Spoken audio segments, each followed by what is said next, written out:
so go ahead and slide all the way to your left.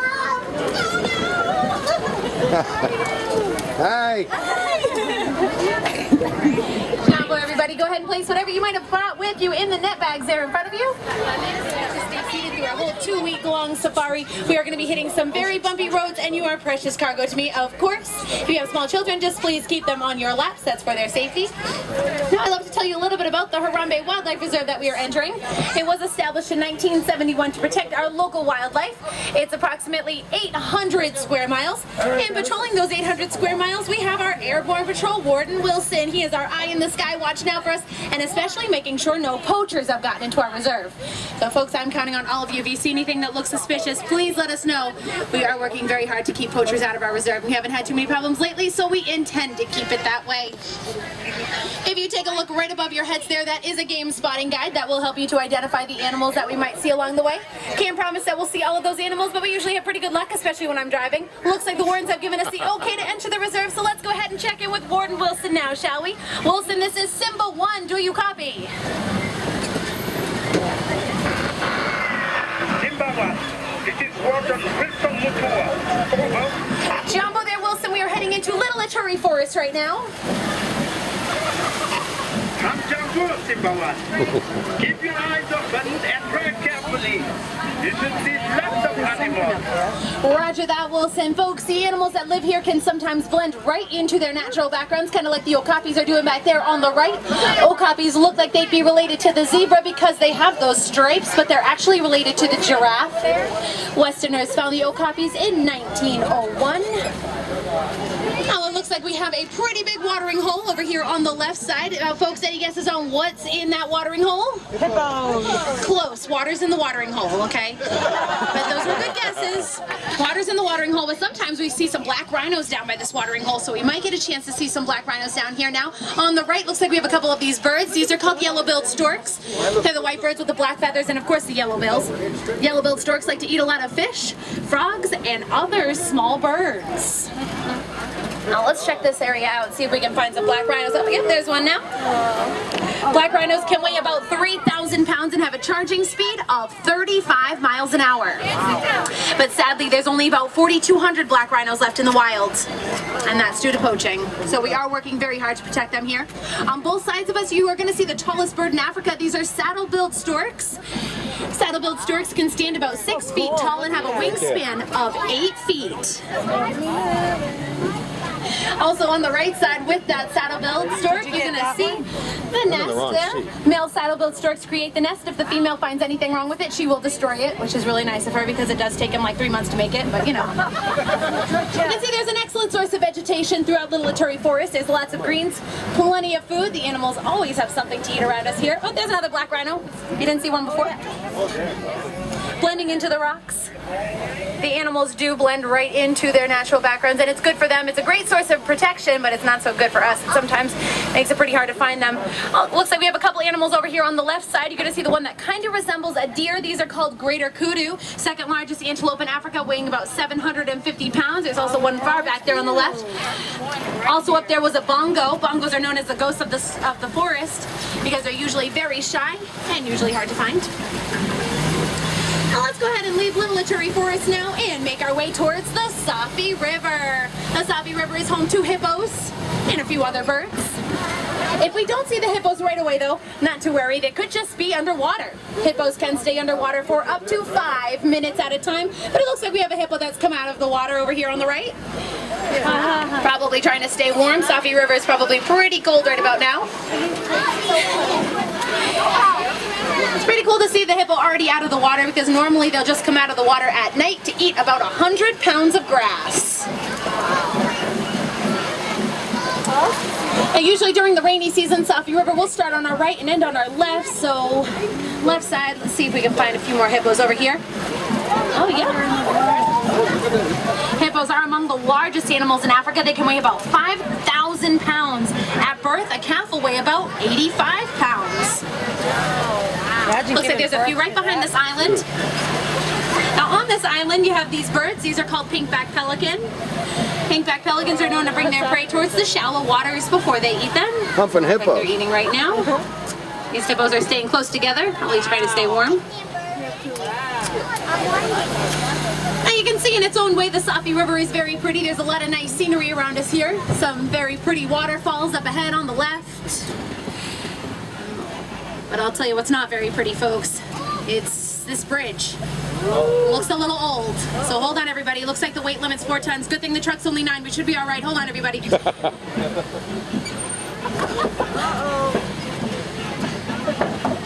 not like bridges at all.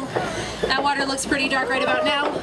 I don't even want to think what's underneath us. It easy doesn't really surprise me. Lions are inactive 18 to 20 hours a day. I know, I'm not lying. It's a long time. I'll be here all week.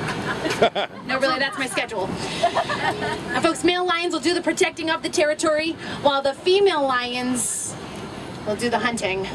Oh boy. Looks like she's done a little bit of hunting around here.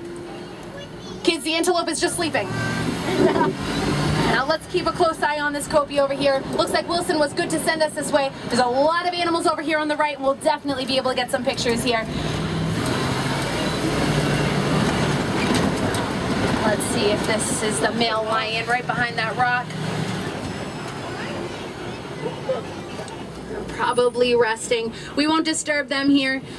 We'll let them get their 18 to 20 hours of rest. We'll check out the holes that are in the ground over here. Could be warthog holes. Warthogs are the largest burrowing animal, and they can create all the holes that you see here with their razor sharp tusks. Looks like we have a warthog over here now on the left. Max speed that a warthog can run is about 30 miles an hour, which is pretty good for the size that they are. They usually back themselves pretty far into those holes to expose the tusks. Kind of like a you can see all around the savannah, the trees have been knocked down here. That is from the elephants. They kind of act like bulldozers around here, knocking down whatever is in their paths. Over here, very close to us on the left, is a water buck. Water bucks are known to secrete an oily substance from their skin, making them almost waterproof, and you usually only see one of them at a time. They're pretty independent animals. Over on the right, we have some Ankoli cattle. Ankoli cattle's horns can stand about 6 feet tall, 20 inches around. They might look hollow, but blood is actually circulating through these horns. They only weigh about 3 to 4 pounds each on their heads. A couple more of the Thompson's gazelles over here on the right. We'll be getting up very close to them here. But on the left side, this is actually a very important animal over here to us. These are sable antelope. They're the emblem of the Harambe Reserve. You saw them featured on the sign on the way in, and also on most of our Harambe Wildlife Reserve signs. Female sable antelopes will be a brown-maroon color, while males will be black. See, there's a couple babies back there that haven't yet gotten their colors. These tall cone-like structures that are all around the savannah are termite mounds made by termites. That's right, termites make those mounds that can get as hard as concrete. Elephants will use them as scratching posts, while sable antelope will use them to hide behind. Over here on the right, the gray animal that's laying down are called white-bearded wildebeest. They are known for their migration. Millions of white-bearded wildebeest will travel across Africa. And since a lot of babies will be born during that migration, baby white-bearded wildebeest will be up and walking within about 5 minutes after birth, just like I was. I'm just saying, I'm pretty talented. You can see that the trees are nice and full at the tops, but not so much at the bottoms. Any ideas on why that is? It's from the giraffes. They eat along the sides of the trees, which allows plenty of sunlight to come in, making the grass grow for smaller animals like Thompson's gazelles and warthogs. They will trim up the grass for us like little lawnmowers. They're all part of one big happy landscaping family here on the savannah. And speaking of trees, you can see there's plenty of shade, so the animals always have somewhere to go to protect themselves from the sun. All the way up there, Dad. Look, way up there. And lots of reticulated giraffes over here on the right side, folks. We're going to be getting very close to them over here. This is a baby and mother reticulated giraffe together over here. Reticulated giraffes get their name from the Latin word reticulata, which means net, in reference to that beautiful coat they have. Each coat is different, just like we have different fingerprints. Fully grown, they'll stand about 18 to 20 feet tall. At birth, they'll stand about 6 feet tall, about the size of that little one. Now this one in front of us might be crossing our path, so the animals always have the right of way around us here. Or maybe we'll be able to sneak up right next to them, grab some really good pictures. You can see it's so nice that we can get this close to the animals all around Harambe. It's good for us. We can get a lot of great pictures, but it's not so good for the animals. It does make them very comfortable around humans, which can make them comfortable around poachers. So we do try to keep our distance.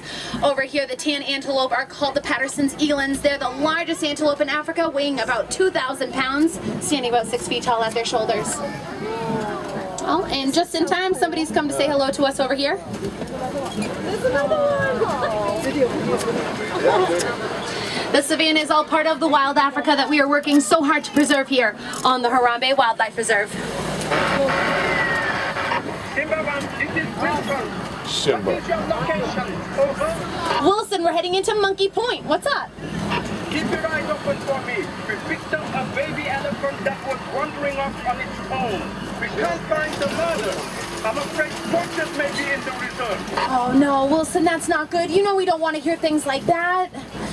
Folks, keep a lookout for me. Let me know if there's anything that we should report to Wilson. Would not be good if poachers are in a reserve like ours. But folks, you did hear me correctly. I did call this corner Monkey Point from the mandrills that usually hang out on the left over here. They're usually pretty shy though, so they could be hiding from us right now. Mandrills are the largest monkey in Africa, and they can weigh about 100 pounds. And they have that beautiful blue face. Oh yeah, looks like there's one right there. A little bit of movement going on.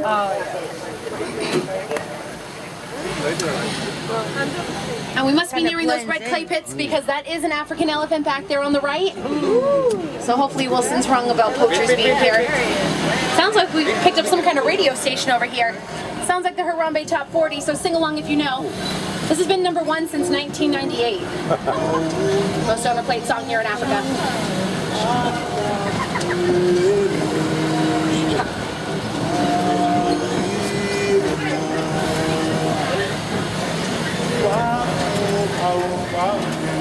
Oh boy. Not again. Folks, this bridge looks older than the last one we were on. Hold on, everybody. I need everybody to put your hands up in the air. Cross those fingers for us. We're going to need all the luck that we can get around here. Hold on. Doesn't sound good. Doesn't sound good at all. There's only so much duct tape can do around here. Hold on, everybody. Man. Looks like we made it again, everybody. Hopefully there's not a third bridge. We might not get so lucky. But it looks like that bridge brought us right to where we wanted to be, folks. These are the red clay pits that Wilson was telling us about. And it's a good thing he sent us this way. Lots of tusk marks on the right. Some footprints on our left. Oh, maybe we'll get a chance to see a few more African elephants up this way. Elephants usually eat that red clay to gain minerals just like we take vitamins. Now the one that you might have caught a glimpse of back there on the right was most likely a male. Male elephants will take off on their own once they're mature enough to do so. But baby and mothers will stay together for a great portion of their lives. That's why it worries me that Wilson found that one off on its own. Hopefully he's wrong about the mother being missing. Yes, they do stay together for quite some time. They're actually the second longest mammal to stay together. Any guesses on what the first one is? Human. That's right, humans will stay together. Yeah, I'll probably stay with my parents for another 20 years, hopefully. But, you know, we'll grab some pictures of the elephants that are over here. And very close to another reticulated giraffe on the right here. You can see that the elephants have been here for quite some time. They've eaten up all the grass. Elephants can eat about 300 pounds of grass, roots, small trees per day. 300 pounds a day, making them about 12,000 pounds. You can also see they stay very close to the baobab trees all around us because during the droughts, elephants will knock these trees down to get up whatever water is left over inside of them.